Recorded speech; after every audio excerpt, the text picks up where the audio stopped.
Hello everyone, 20 करते हैं। अब इसमें ले रहे हैं, इसमें हम लोग करेंगे एक्सरसाइज 5.1। क्वेश्चन नंबर 1 है, which of the following statements are true and which are false, give reason for your answer. First है, only one line can pass through a single point. अब इसको हम लोग देख सकते हैं, एक पॉइंट है, अब यहाँ से ये लाइन जा रही है, ये लाइन जा रही है, means you can draw infinitely many lines which is passing through this single point. तो इसका आंसर हो जाएगा false. Then there are an infinite number of lines which passes through two distinct point. इसमें ये चीज़ हम लोगों ने अभी लास्ट वीडियो में देखा कि दो पॉइंट्स हैं, दो डिस्टिंक्ट पॉइंट्स हैं, उनसे सिर्फ एक यूनिक लाइन पास हो सकती है। ओके, तो इसका आंसर भी हो जाएगा false. Then third, a terminated line can be produced indefinitely on both side. Yes, ये हम लोगों ने लर्न किया आपके पोस्टुलेट टू। तो ये है आपका ट्रू, और रेफरेंस अगर देना है आपको किसी को तो सी पोस्टुलेट टू। ओके, मैं दिखा देता हूँ आपको। ये a terminated line can be produced indefinitely. Then fourth, if two circles are equal, then the radii are equal. अब दो सर्कल्स अगर इक्वल हैं, ये एक सर्कल, दूसरा सर्कल, अगर ये दोनों इक्वल हैं, मैं इसको एक दूसरे के ऊपर सुपर इम्पोज करूंगा तो इसका जो रेडियस और इसका रेडियस है वो इक्वल हो जाएगा। तो इसका आंसर भी है ट्रू। देन क्वेश्चन नंबर 5 इसका, in figure if AB is equal to PQ and PQ is equal to XY then AB is equal to XY। तो AB PQ के इक्वल है, PQ XY की इक्वल है, तो मतलब इसकी लेंथ इक्वल है, PQ की लेंथ और XY की लेंथ इक्वल है, तो ऑब्वियसली इसका जो सॉल्यूशन होगा वो ट्रू होगा कि AB जो होगा this will be equal to XY। Okay, then question number 2, give a definition for each of the following terms. तो फर्स्ट है पैरेलल लाइंस। तो पैरेलल लाइंस को हम लोग ये बोल सकते हैं, सॉल्यूशन पैरेलल लाइंस का हम लोग ये बोल सकते हैं कि दो lines, two straight lines which never meets. But इसमें एक चीज़ है, हमें एक और चीज़ डिफाइन करनी पड़ेगी, which never meets on a plane. Two straight lines on a plane.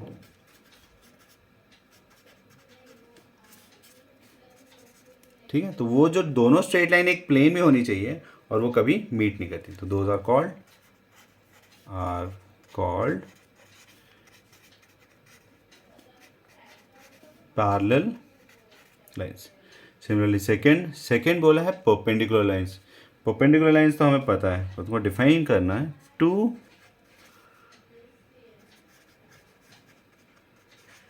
straight lines on a plane intersecting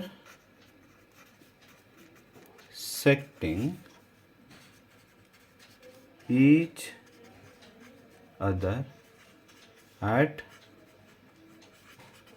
right angles।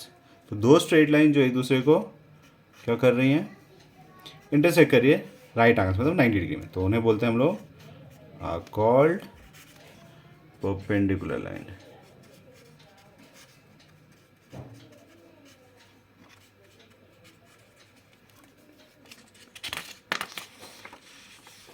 Then third है line segment.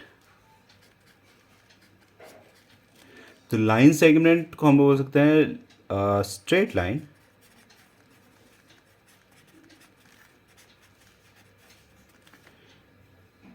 which terminates is called terminates at both, which terminates at both ends। मतलब कहीं ना कहीं जाके वो stop हो रही, is called is called a line segment.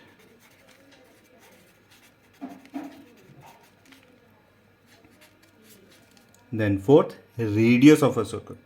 तो रेडियस ऑफ सर्कल हम किसको बोलते हैं? वो लेंथ जो कि इट इज, इसको लाइन बोल रहे हैं, it is a line from centre of a circle to any point on the circle is called radius of that circle. ठीक है. देन फिफ्थ, अब नेक्स्ट है आपका स्क्वायर. तो स्क्वायर की भी बहुत सारी डेफिनेशन हो सकती है. हम उसको ये भी बोल सकते हैं कि वो क्वाड्रिलैटरल है जिसके सारे साइड इक्वल है और एक दूसरे के एडजेसेंट साइड जो है वो परपेंडिकुलर है. या फिर हम लोग बोल सकते हैं it is combination of 4 line segment such that the adjacent line segment, 4 equal line segments such that adjacent line segments are at right angles to each other is called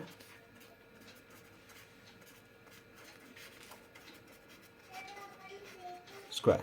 तो मतलब एक लाइन सेगमेंट, उसी equal एक और line segment, इन दोनों के बीच में 90 degree. फिर इसके में एडजेसेंट में जो राइट लाइन सेगमेंट है इक्वल, वो भी 90 डिग्री, और ये 90 डिग्री. तो यहाँ पे 4 लाइन सेगमेंट्स हो गए इक्वल, जो एक दूसरे से, मतलब एडजेसेंट जो लाइन सेगमेंट्स हैं वो एक दूसरे से 90 डिग्री पे. Question number 3, consider 2 postulates given below. अब इसमें फर्स्ट पोस्टुलेट है, given at 2 distinct point A and B, there exist a third point C which is in between A and B. And second है, there exist at least 3 points that are not on the same line. Do these postulates contain any undefined terms? Are these postulates consistent? Do they follow from Euclid's postulate? Okay. तो इसमें पहले तो हमें ये बताना है कि इसमें कोई अनडिफाइंड टर्म्स है या नहीं है. तो पहला हम लोग ये बोल सकते हैं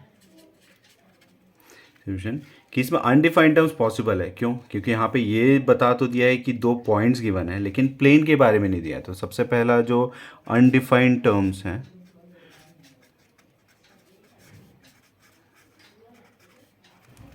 अनडिफाइंड टर्म्स में आ जाएगा आपका प्लेन. अगर वो सेम प्लेन में एग्जिस्ट करते तो हाँ हम लोग बोल सकते हैं कि जो पॉइंट सी है वो इन दोनों पॉइंट्स ए और बी के बीच में आ सकता है. और यहाँ पे उन्होंने ये भी नहीं बताया कि जो पॉइंट सी है वो इन दोनों के बीच में लाई करे, मतलब एग्जैक्ट पोजीशन नहीं पता है. प्लेन तो है, ऊपर से एग्जैक्ट पोजीशन ऑफ सी. तो ये तो हो गया आपके अनडिफाइंड टर्म्स. अब are these postulate consistent? Yes, these postulates जो हैं, these postulates are consistent. Okay, and then do they follow Euclid's postulate? तो हम लोग बोल सकते हैं कि नो. अब रीजन है they do not follow Euclid's postulate.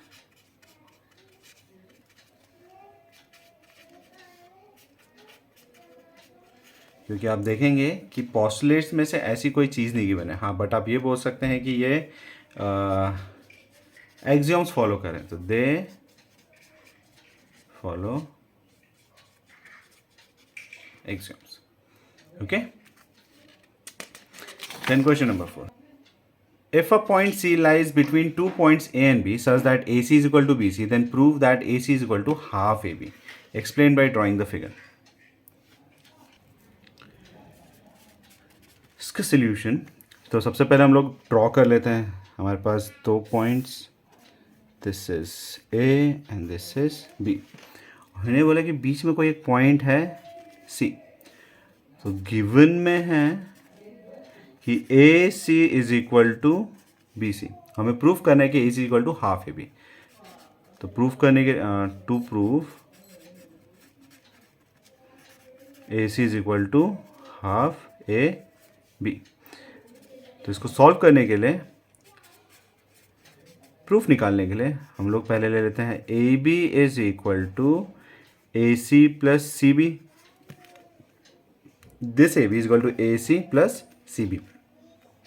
और हमारा AC और CB इक्वल है, तो इसको मैं लिख सकता हूँ AB is equal to, AC को वैसे ही रहने देता हूँ, प्लस BC को भी AC लिख देता हूँ. तो AB is equal to twice AC. तो ये 2 को मैं इधर ले आ लेता हूँ, तो AB by 2 is equal to AC. अब लिख सकते हैं हम लोग AC is half of AB. Okay, hence proved. Then question number 5. In question 4, point C is called midpoint of the line segment AB. Prove that every line segment has one and only one midpoint. तो last question में हमने बनाया था एक line segment AB और उसके बीच में एक पॉइंट था C. तो ये हो गया मिड पॉइंट. हमें ये प्रूफ करना है कि to proof C is the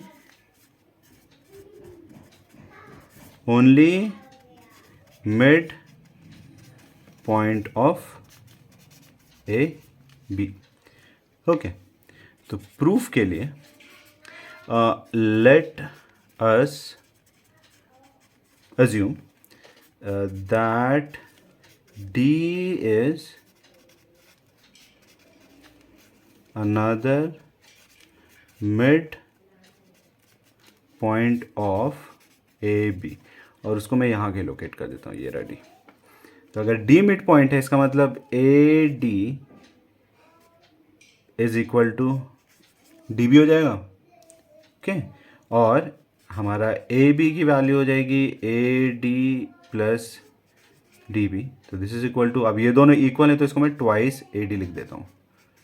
ये हो गया AB. सिमिलरली ऑलरेडी जो गिवन था हमें कि AC is equal to CB, तो आपका AB is equal to AC plus CB होता है. तो AB is equal to twice AC. अब देखिए यहाँ पे भी AB, तो ये दोनों terms from first and second हम लोग ये बोल सकते हैं, फ्रॉम फर्स्ट एंड सेकेंड ये दोनों इक्वल है, तो ये दोनों इक्वल हो जाएंगे. Twice AD is equal to twice AC. तो ये कैंसिल, तो AD is equal to AC. अब एज दोनों सेम लाइन पे एग्जिस्ट करते हैं तो हम लोग D और C सेम पॉइंट कहलाएंगे. तो as D and C lies on same line, therefore they are same points. तो ये शो करता है AB है, एक लाइन सेगमेंट है, उसका सिर्फ एक ही मिड पॉइंट होता है. Then question number 6. If in figure if AC is equal to BD then prove that AB equal to CD. तो यहाँ पे जो गिवन पार्ट है that is AC is equal to BD और हमें प्रूफ करना है AB is equal to CD. तो पहले हम लोग लिख लेंगे AC is equal to BD. अब इस AC में से मैं BC माइनस कर देता हूँ लेफ्ट हैंड साइड में. तो अगर BC में लेफ्ट हैंड साइड माइनस कर रहा हूँ तो उतना ही मैं माइनस करूँगा राइट हैंड साइड में. तो AC minus BC is equal to BD minus BC. अब AC में से BC माइनस कर देंगे तो बचेगा AB. तो this is AB, this is equal to, और BD में से भी BC माइनस कर दूंगा तो ये बचेगा CD. सी डी, ये आ गया हमारा प्रूफ, हेंस प्रूफ। इस चैप्टर का last question, why is axiom 5 in the list of Euclid's axiom considered a universal truth. तो एक्सियम 5 हमारा ये रहा, तो whole is greater than the part.